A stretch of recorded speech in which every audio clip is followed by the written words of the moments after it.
Bonjour et merci de nous retrouver. Nouvelle semaine, nouvelle matinale en direct de Tel Aviv. Au programme ce matin, de la politique dans notre première partie avec Dror Even Sapir. Tractation politique, scénario envisageable. Benjamin Netanyahou n'a pas la tâche facile. Nous le verrons avec vous, Dror. Et puis, en deuxième partie, dans notre rubrique magazine, nous recevrons la chanteuse Shirel.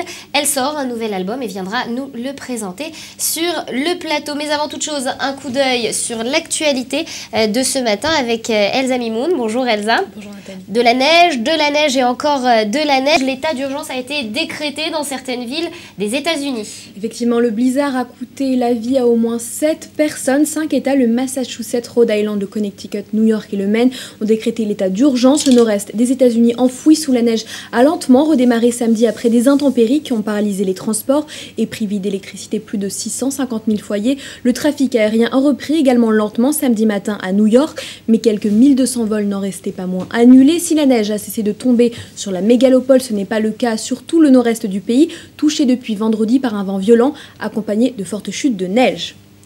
Les soldats maliens ont renforcé la sécurité dans la région de Gao, dans le nord du Mali, après l'arrestation de 2 jeunes portant des ceintures d'explosifs. Et au lendemain du premier attentat suicide recensé dans le pays, l'armée française a pour sa part diffusé quelques vidéos de ces soldats afin d'expliquer les difficultés qui sont à même de rencontrer. Je vous propose de les écouter. Un petit peu d'anxiété parce que se jeter d'un avion, ça reste quelque chose qui n'est pas naturel. Et le fait de devoir derrière enchaîner une mission qui est importante pour le restant des opérations, de l'adrénaline. Le col donne accès directement au village de Tessalit et on a exactement le même dispositif sur ce col de l'autre côté. Un petit peu d'anxiété parce que... Voilà pour les déclarations des soldats de l'armée française.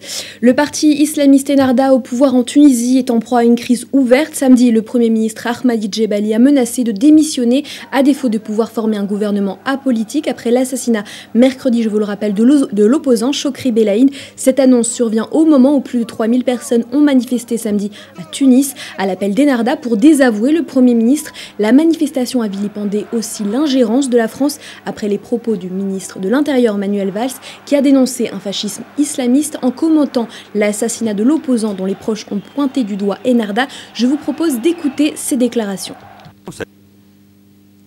Ça n'est pas un exemple, mais en tout cas il y a un peuple, sa jeunesse, les femmes qui se sont mobilisées pour faire tomber Ben Ali. Le président de la République hier a condamné l'assassinat de Chokri Belaïd, qui était l'un de ces démocrates qui se bat pour des valeurs qui sont universelles. Et nous devons, nous, soutenir ces démocrates pour que les valeurs de la révolution du jasmin ne soient pas... On passe à présent donc à la Syrie. Le président syrien Bachar al-Assad a procédé à un remaniement ministériel au moment où les combats entre soldats et rebelles continuent de faire rage. Les troupes syriennes appuyées par des avions de combat ont affronté les rebelles pour le contrôle d'une route clé à Damas, un jour après que les forces d'opposition aient bloqué l'artère stratégique. Cette offensive s'inscrit dans le cadre d'un plan des insurgés qui vise à jeter les bases d'une éventuelle invasion de la capitale, dernière forteresse d'Assad.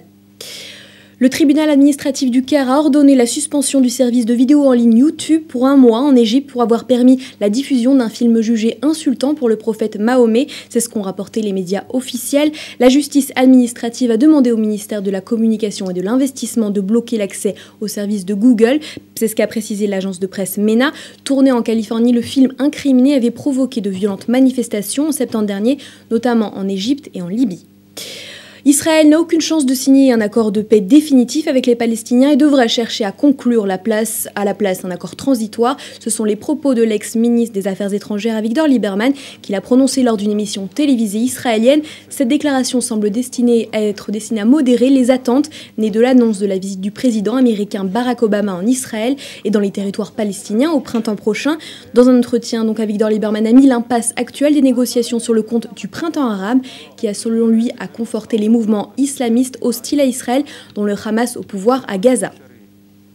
Une joyeuse marée humaine a envahi le centre-ville de la capitale brésilienne pour le fameux carnaval. Fondé il y a 95 ans, le Bola Preta reste le plus attendu des défilés de rue de Rio. L'année dernière, il avait rassemblé 2 millions de personnes. 2,5 millions sont espérés cette année. Céline Dion a chanté en anglais son célèbre tube My Heart Will Go On, mais aussi en mandarin pour le Nouvel An chinois. Je vous propose d'en écouter un extrait.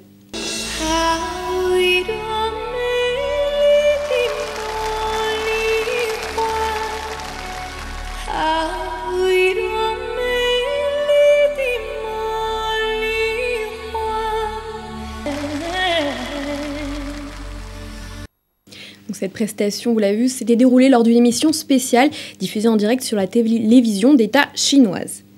Et pour terminer le sport, le 15 de France s'est incliné face au Pays de Galles au Stade de France au terme d'une rencontre indigente. Et 6 jours après sa défaite en Italie, en ouverture du tournoi Destination, toute la semaine, le manager des Bleus, Philippe Saint-André, avait appelé ses joueurs à montrer de la férocité. Merci Elsa pour ce flash, ça donne une autre saveur d'écouter Céline Dion chanter en chinois. Merci beaucoup, on vous retrouve tout au long de cette journée pour un point régulier sur l'actualité. Nous sommes en ligne avec Jacques Néria pour parler de la Syrie. Jacques Néria, bonjour. Oui, bonjour à tous. Alors, les quartiers périphériques sud et est de la capitale syrienne subissent de violents bombardements depuis 2 jours, des violents combats qui opposent l'armée syrienne aux rebelles. Un conflit qui se prolonge, on parle de 60 000 morts, de centaines, de milliers de déplacés depuis ces 22 mois de conflit.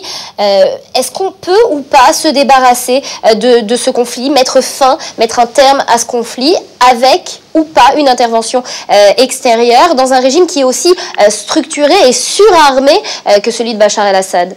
Ouais, il semble que dans le cadre de la Syrie, il faudrait employer la fameuse ligne de May dans le site qui disait que le combat finit faute de combattants. Pour l'instant, il y a encore beaucoup de combattants et puis la coalition autour d'Assad semble tenir très bon. La grande muette n'est pas tellement muette, elle est à son service total. Et donc, s'il faut se rappeler les propos du roi Abdallah et même du Premier ministre irakien, Assad a sans doute encore pas mal de temps à rester sur place. On parle souvent, Jacques Néria, des armes chimiques comme de la ligne rouge des États occidentaux. Est-ce qu'il existe vraiment une ligne rouge pour une intervention occidentale où les rebelles sont-ils finalement condamnés à renforcer chaque jour davantage, à s'enfoncer chaque jour davantage dans le bourbier syrien ? À mon avis, il y a un entendement. Je ne pense pas qu'il y ait un accord. Enfin, il y a une compréhension, une attitude, je dirais, très positive concernant les alliés occidentaux et Israël, concernant tout ce qui a un rapport aux armes chimiques, biologiques et donc non conventionnelles. À mon avis, au cas où ces armes-là seraient sur le point de tomber dans des mains irresponsables, je pense que j'évalue plutôt que les États-Unis, Israël et autres interviendront pour empêcher que cela ne se passe. Entre-temps, il semble quand même que le régime tient bon, et puis que dans tout affrontement dans les grandes villes, en fin de compte, c'est le régime qui a gagné. Je rappelle, Halab, Alep et Homs, en fin de compte, sont restés aux mains du régime central. Jacques Néria, pour conclure, est-ce que le vrai point faible de l'opposition, finalement, ce n'est pas son manque d'unité? Ce n'est pas le fait qu'il manque d'unité, c'est tout simplement une manque de force. L'armée syrienne est une armée redoutable, elle compte 500 000 hommes, et puis pour l'instant, les rebelles n'en comptent que 20 ou 30 000. Donc la disproportion est immense ici. Jacques Néria, merci pour cette intervention. Je vous remercie.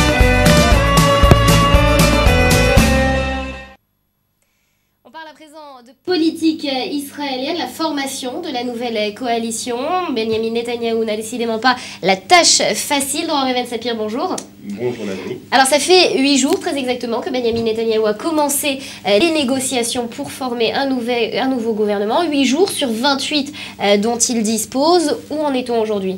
Écoutez, on n'a pas vraiment progressé en fait, puisque une semaine jour pour jour après le début des négociations officielles sur la constitution du nouveau gouvernement israélien, de la nouvelle coalition gouvernementale, eh bien personne aujourd'hui, Nathalie, n'est en mesure de dire à quoi ressemblera ce 33e gouvernement de l'État d'Israël, quels partis participeront à cette coalition, quels partis seront en dehors de la coalition, quelles personnalités auront tel ou tel portefeuille clé. On ne le sait pas, Benyamin Netanyahou lui-même ne le sait pas sans doute. Alors on ne le sait pas, mais on a tout de même des pistes, et puis on peut partir finalement du principe que Yair Lapid et Naftali Bennett sont finalement les incontournables, les partenaires incontournables de Benyamin Netanyahou. Est-ce que le Premier ministre a-t-il réellement le choix ? Oui, il a le choix parce qu'effectivement, on on a répété que Naftali Bennett d'une part et Yair Lapid de l'autre étaient les deux vainqueurs finalement de ce scrutin et qu'ils étaient par conséquent incontournables étant donné le nombre de sièges que chacun de leurs partis avait réussi à glaner pour la prochaine Knesset. Mais Benyamin Netanyahou a plusieurs choix. Il peut tout à fait constituer un gouvernement sans Yair Lapid et même sans Naftali Bennett. C'est possible arithmétiquement, c'est possible. Il a une majorité avec les partis religieux, avec le parti de Tzipi Livni, avec il y a peu de temps encore, on disait quand même que toutes les cartes étaient entre les mains de Yair Lapid. Est-ce que c'est toujours le cas ou pas ? Non, c'est moins le cas. C'est moins le cas puisque Yair Lapid a fait plusieurs erreurs. La principale erreur qu'il a commise, à mon sens en tout cas, et je ne suis pas le seul à le dire, c'est qu'il a dit et qu'il a répété qu'il se voyait comme étant candidat au poste de Premier ministre dans le cadre des prochaines élections à la prochaine Knesset et que si jamais il se retrouvait dans l'opposition, ce qui n'est pas à écarter complètement, eh bien, au bout d'1 an et demi, il pourrait renverser Benyamin Netanyahou. Ça a été perçu par la classe politique et par Benyamin Netanyahou surtout comme une preuve d'une certaine forme de mégalomanie. Et aussi, Benyamin Netanyahou, il faut le répéter, se méfie beaucoup de tout ce qui peut ressembler à un concurrent, de tout ce qui peut ressembler à un adversaire politique, de toute personnalité politique qui peut prétendre au poste de Premier ministre. Benyamin Netanyahou s'en méfie comme de la peste, donc il se méfie de Yair Lapid, et donc ce que vaut Yair Lapid dans ses tractations de coalition est aujourd'hui moins élevé, il vaut moins cher en quelque sorte. C'est quand même le 3e mandat de Benyamin Netanyahou, va falloir envisager à un moment ou à un autre d'avoir un remplaçant. Écoutez, oui, certainement, mais c'est pas dans la nature de Benyamin Netanyahou de préparer un dauphin en quelque sorte. Hein. C'est pas dans la nature du bonhomme. Il est possible que dans quelques années on assistera à ce genre de choses, effectivement, mais pour l'instant, Benyamin Netanyahou se voit Premier ministre pour encore de longues années. Alors on revient au centre de nos préoccupations, donc la formation d'une coalition. Les partis religieux chassent Yahadut HaTorah, ce sont eux finalement le vrai point d'interrogation de la future coalition. Et pourtant, Benyamin Netanyahou aura du mal à y renoncer. Ils ont été ces dernières années d'une souplesse particulièrement inattendue avec lui. Oui, enfin souplesse et aussi d'une assez grande gourmandise en ce qui concerne les budgets, les budgets pour les écoles religieuses, pour les yeshivot, en ce qui concerne bien évidemment la question clé des exemptions dont bénéficient les étudiants des yeshivot ultra-orthodoxes, qui, on le sait, ne sont soumis à aucune sorte d'obligation militaire ou de service national. C'est le cheval de bataille de Yair Lapid. Yair Lapid qui veut changer cet état de fait. Yair Lapid qui préférait un gouvernement sans les partis Haredim, les partis ultra-orthodoxes, mais ce sont les alliés, effectivement, les plus fidèles de Benyamin Netanyahou. Et Benyamin Netanyahou, pour les raisons dont on vient de parler, parce qu'il se voit encore Premier ministre pour encore de longues années, eh bien, il ne veut pas se séparer de ses alliés fidèles qui pourraient aller voir ailleurs et si effectivement Benyamin Netanyahou crée un gouvernement sans eux, eh bien ça pourrait les inciter à tomber dans les bras de concurrents potentiels de Benyamin Netanyahou dans quelques années. Et le déstabiliser éventuellement. Une autre question dont on a beaucoup parlé cette semaine, on aurait pu croire que le ministère des Affaires étrangères aurait pu échapper, je parle au conditionnel aurait pu échapper à Avigdor Lieberman. Yair Lapid semblait vouloir se l'approprier. Finalement, il va tomber entre quelles mains ce ministère des Affaires étrangères ? Écoutez, si on en croit la presse de ce matin et si on en croit les déclarations des uns et des autres, eh bien rien ne va changer finalement. Et puis le ministère des Affaires étrangères va retomber dans l'escarcelle d'Avigdor Lieberman, puisque Avigdor Lieberman était ministre des Affaires étrangères jusqu'à il y a encore quelques semaines. Il en a démissionné pour des motifs judiciaires. Vous savez qu'un procès est en cours contre Avigdor Lieberman, et Avigdor Lieberman dit et répète qu'il a obtenu du Premier ministre Netanyahou l'engagement à le confirmer, à le remettre en place à la tête du ministère des Affaires étrangères, à la tête de la diplomatie israélienne, lorsque le procès d'Avigdor Lieberman sera terminé. Et bien évidemment, Lieberman se dit convaincu de son innocence, donc lorsqu'il sera acquitté, puisque c'est ce que Lieberman croit, qu'il sera acquitté, eh bien il reviendra aussitôt dit, aussitôt donc fait. Donc vous accordez une conclusion assez favorable à ce procès ? Non, moi non. Moi, je sais pas, je suis pas juriste, mais et la situation d'Avigdor Lieberman est assez délicate. En tout cas, d'un point de vue politique, effectivement, on a parlé de la possibilité que Yair Lapid, fort de ses 19 sièges, obtienne un ministère, l'un des 3 ministères clés du prochain gouvernement, peut-être celui des Affaires étrangères, puisqu'a priori il est qualifié pour, il a un bon anglais, il passe bien à la télé, il est modéré, beaucoup plus en tout cas que Avigdor Lieberman, donc il peut tout à fait séduire les chancelleries occidentales. C'est important. Il aurait été peut-être un bon candidat pour être le prochain chef de la diplomatie israélienne, mais Benjamin Netanyahou aurait promis à son ami et allié Avigdor Lieberman de le maintenir au poste de ministre des Affaires étrangères. Est-ce que la promesse sera tenue ou pas? On verra. On verra à l'avenir, nous le dira. Tzipi Livni, c'est celle dont on parle très peu ces derniers temps et qui pourtant semble se frayer un chemin lentement mais sûrement vers le gouvernement. Accéder coûte que coûte à une coalition, c'est son objectif? Écoutez, en tout cas, Benjamin Netanyahou voit d'un très bon œil l'arrivée de Tzipi Livni au gouvernement, d'une part parce que la participation de Tzipi Livni au gouvernement, tout simplement fait en sorte que le parti de Yair Lapid n'est pas la seule option, rappelle à Yair Lapid qu'il n'est pas la seule option centriste ou de centre-gauche pour un petit peu modérer le gouvernement Netanyahou, et puis de l'autre, Tzipi Livni peut être encore une fois un gage vis-à-vis de la communauté internationale, surtout si Avigdor Lieberman justement est confirmé à son poste de ministre des Affaires étrangères. Eh bien, Benjamin Netanyahou peut dire aux pays occidentaux, écoutez, j'ai effectivement Lieberman à la diplomatie, mais j'ai Tzipi Livni qui est beaucoup plus modéré et qui sera peut-être nommé à un poste... Beaucoup plus modéré, mais avec 7 mandats contre 19. Avec 6 mandats, pour Tzipi Livni. Mais Tzipi Livni peut tout à fait obtenir un poste qui serait celui, par exemple, de ministre en charge des négociations de paix avec les Palestiniens. C'est ce qu'elle aimerait. Et il est très possible, il est même probable qu'elle obtienne ce genre de poste. Et là, on est en contradiction totale avec ce qu'a dit justement Avigdor Lieberman il y a un jour. Elsa nous en a parlé dans le flash, à savoir que la paix avec les Palestiniens n'était pas possible. Tzipi Livni, elle, au contraire, milite activement pour une reprise des négociations de paix avec les Palestiniens. Donc Benjamin Netanyahou joue un petit peu des deux tableaux, avec son numéro 2, Avigdor Lieberman, qui fait preuve encore une fois d'un pessimisme, d'un scepticisme très fort concernant les négociations de paix. Tzipi Livni qui veut au contraire les reprendre et qui sera peut-être nommé à un poste clé concernant l'éventuelle reprise des négociations. Et je vous rappelle évidemment le contexte, à la mi-mars, la visite de Barack Obama en Israël, tout cela a de l'influence sur les négociations concernant la coalition. Est-ce que ça a de l'influence également sur Naftali Bennett, qui a une position particulièrement controversée, on l'a vu, sur le conflit israélo-palestinien? Écoutez, la position de Naftali Bennett, elle est la suivante. Naftali Bennett n'est pas opposé en principe à la relance du processus de paix ou à des négociations avec l'autorité palestinienne. Il l'a dit, il l'a redit. Ça ne me dérange pas, je ne suis pas opposé. Simplement, il ne croit pas qu'elle puisse aboutir, un peu comme Avigdor Lieberman d'ailleurs. Je ne pense pas qu'Avigdor Lieberman soit opposé en principe à ce qu'Israël négocie avec l'autorité palestinienne, même s'il a dit pique-pendre concernant Mahmoud Abbas. Simplement, Naftali Bennett et son parti, le Habayit HaYehudi, qui compte parmi ses membres et parmi ses députés bon nombre de représentants des implantations des territoires, eh bien eux, ce sont des gens qui effectivement ne veulent pas que le processus de paix progresse ou aboutisse, mais qui n'y croient pas. Donc l'ouverture en tant que telle de négociation, encore une fois, si cette ouverture de négociation n'implique pas de la part d'Israël des concessions considérées comme trop douloureuses, eh bien des négociations en tant que telles, c'est pas quelque chose qui gêne. Et justement, Naftali Bennett, il s'est exprimé à plusieurs reprises à ce sujet. Il s'est opposé au désengagement progressif de localités juives de Judée-Samarie. Mais il n'est pas le seul. Vous savez que la très grande majorité aujourd'hui des cadres du Likoud, le parti de Benjamin Netanyahou, est à peu près sur la même ligne, à savoir, oui, pourquoi pas des négociations, mais aucune concession concernant les Donc à terme, ça risque pas d'être un obstacle.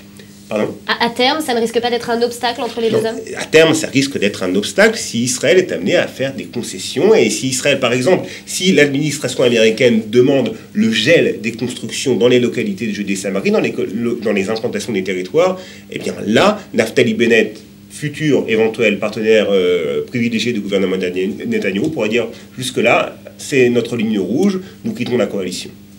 Dror Even-Sapir, merci pour ces précisions sur cette coalition. Vous serez avec nous tout au long de cette semaine pour analyser les nouvelles évolutions. Merci à vous. Merci Nathalie.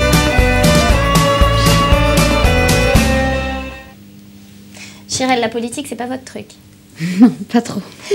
Alors, elle a été tour à tour Esmeralda, une enfant du soleil. Elle a joué Yael. Finalement, ça se recoupe. Une espionne israélienne dans Haut Jérusalem, ou encore fait partie de la troupe du Sel et du Miel, une artiste aux multiples facettes et qui parle plusieurs langues. On va en reparler justement. Bonjour, bienvenue sur notre plateau. Alors, on va parler de votre nouvel album à sortir la semaine prochaine, le 18 février prochain. On en écoute un extrait, All Things. On en reparle après. All things, I'm attracted to them all the time. They call and catch my soul somehow. They whisper, bebop-balula, that old rockability. I trip to the 50s and got my head it by its femininity. The dresses, the skirts, even the hair, everything as sexy should I dare. As a girl I would watch old movies, Grease and Marilyn and West Side Story. My grandmother sang jazz during the war. My mom sang the tunes, I was next in store. All things, I'm attracted to them all the time. They call and catch my soul somehow. They whisper, be-bop-a-lula, that old rock. Californie, vous avez vécu en France et notamment en Israël. Oui. Dans quelle langue est-ce que vous rêvez? Oula, c'est vrai que parfois ça change en fait. Mais je compte en français et on dit que quand on compte, c'est le truc le plus naturel. Mais j'écris mes chansons en anglais parce que j'ai appris le français, j'avais 6 ans. Ma première langue c'était l'anglais et je suis arrivée à Paris et j'ai appris le français. Donc finalement, cet album en anglais, contrairement aux autres albums que vous avez fait, aux comédies musicales auxquelles vous avez participé, c'est l'album de la maturité? Pour moi, oui, bah déjà j'ai un peu grandi, j'ai des enfants, je suis une femme un peu au foyer, même si je travaille. Et j'ai décidé ça faisait longtemps que je n'avais pas écrit des chansons, et même touché à ma guitare. Franchement, j'avais beaucoup de mal avec les... Il y a une période de blanc. Ouais, mais c'est une période formidable, parce que j'ai eu 2 enfants, c'était formidable, je me suis...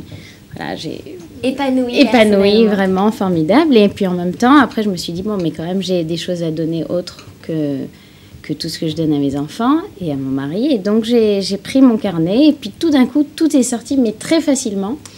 Et tout en anglais. Alors, je sais que les Français, ça les embête un peu, mais c'est ce qui me vient naturellement. Bah, finalement, le message de la musique passe aussi, quelle que soit la langue. Il y a un autre exercice auquel vous vous êtes adonné cette fois-ci, des clips que vous avez vous-même réalisés. D'ailleurs, avec ma sœur, c'est ma sœur qui les a filmés, Marianne Bougrain-Dubois. Et donc, en fait, elle a pris un iPad. Un jour, on s'est dit, bon, il faut faire des clips, il faut quand même donner des images et tout. Qu'est-ce qu'on fait? Je dis, prends ton iPad, viens, on va écrire des idées. Alors justement, vous nous l'expliquez, on regarde, on en reparle. D'accord. En fait, c'est parti d'une idée un peu dingue. On était sur les marches, ma sœur et moi, Marianne, après un spectacle d'Avenue Q. Et on fumait une petite cigarette comme ça, et on se disait... Ah là là, j'aimerais bien faire des clips pour mes chansons, ce serait super, mais je sais pas avec qui, je sais pas comment, c'est compliqué, on dépend toujours des autres et tout. Après j'ai regardé, je dis, Marianne, pourquoi est-ce qu'on les ferait pas ensemble? C'est toi qui filmes avec un iPad. Elle m'a regardé, elle m'a dit, j'ai pas de iPad.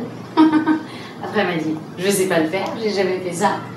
Et bon, c'est une idée un peu dingue. Alors je dis, bah ouais, mais...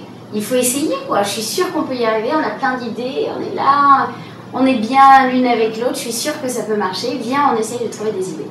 Alors finalement, vous avez trouvé un iPad et entrepris la réalisation de ces petits clips. Vous êtes contente du résultat? Super contente. Et en fait, ce qui est bien, c'est que moi, j'aime pas ce qui est parfait. Et je pense que dans les imperfections, on trouve un autre charme. Et c'est ce qu'on a fait. D'ailleurs, on a fini un qu'on a tourné en Israël et qui va sortir bientôt. Et qui sera sûrement diffusé sur notre antenne. On se souvient de vous également, je l'ai dit en introduction, dans Ô Jérusalem. Alors vous écrivez, vous composez, vous interprétez, vous jouez l'actrice. Finalement, vous vous épanouissez dans chacun de ces rôles. Est-ce que ça vient aussi de vos racines, de cette famille qui vous a inspiré? C'est sûr, j'ai une mère qui est quand même chanteuse-actrice, une grand-mère qui était chanteuse de jazz. C'est pour ça que mon album a un petit peu une couleur de jazz, qui chantait pour les troupes américaines en France. Donc c'était une américaine pendant la Deuxième Guerre mondiale et mon père qui est aussi un artiste, qui est producteur de cinéma mais qui est aussi réalisateur, donc j'ai tout ça un peu en moi, et puis aussi toutes les racines des États-Unis à la Pologne, à la France, à Israël, et ça fait une couleur, un mélange. Et si un jour vous deviez choisir parmi toutes ces couleurs-là? J'ai déjà fait mon choix. Je suis déjà là, ça fait 18 ans que j'ai fait mon Aliyah. Je suis partie, j'avais 18 ans. En 96, et c'est le plus grand amour de ma vie. Alors justement, Israël, le plus grand amour de votre vie, vous y venez souvent. Non, j'habite là. Vous habitez là, pardon. Vous habitez ici, donc Israël, quand vous vous présentez à l'étranger, est-ce que vous vous sentez l'ambassadrice de ce pays? Est-ce que vous sentez que, même en tant qu'artiste, vous devez faire porter la voix de ce pays qui finalement est mal entendu sur la scène internationale? Je pense qu'il faut se battre pour la vérité, même que ça soit à la télé, ou que ça soit dans un dîner quand on entend quelque chose, ou que ça soit dans la rue.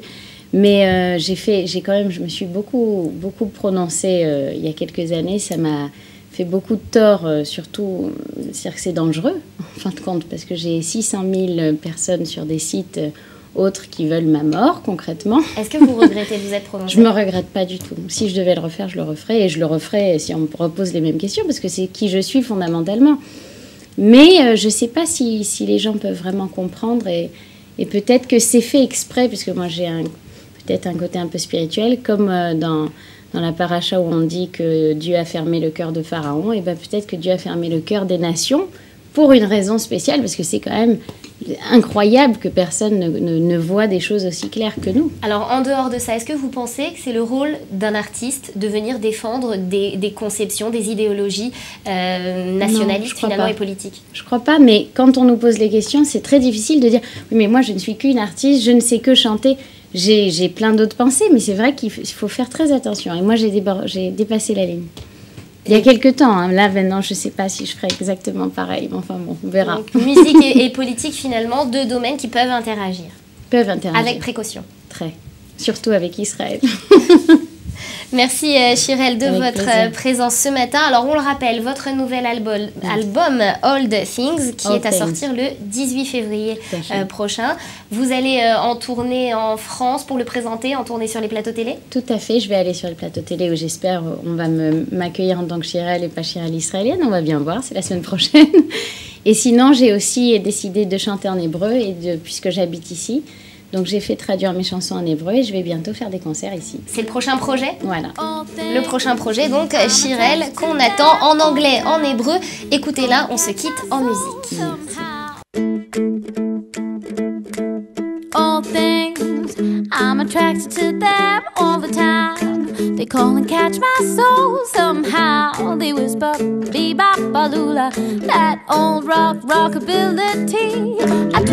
I tripped to the 50s and got hit by its femininity. The dresses, the skirts, even the hair, everything as sexy should I dare.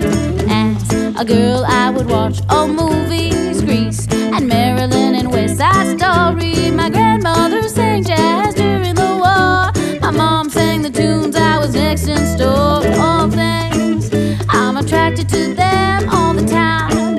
They call and catch my soul somehow. They whisper, bebop-balula, that old rockability. I went to a jazz school named Ramon and listened to Ella and to Simone. I love my Billie Holiday and the voice of Doris Day.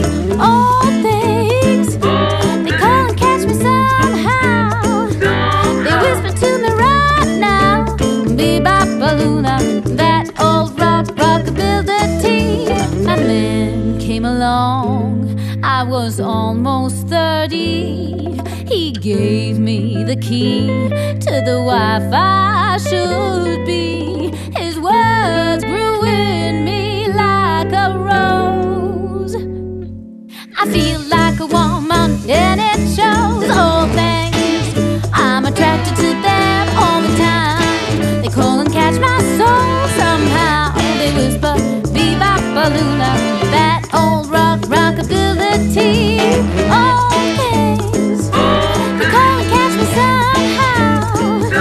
They whisper to me right now, bebop-balula, that old rockability.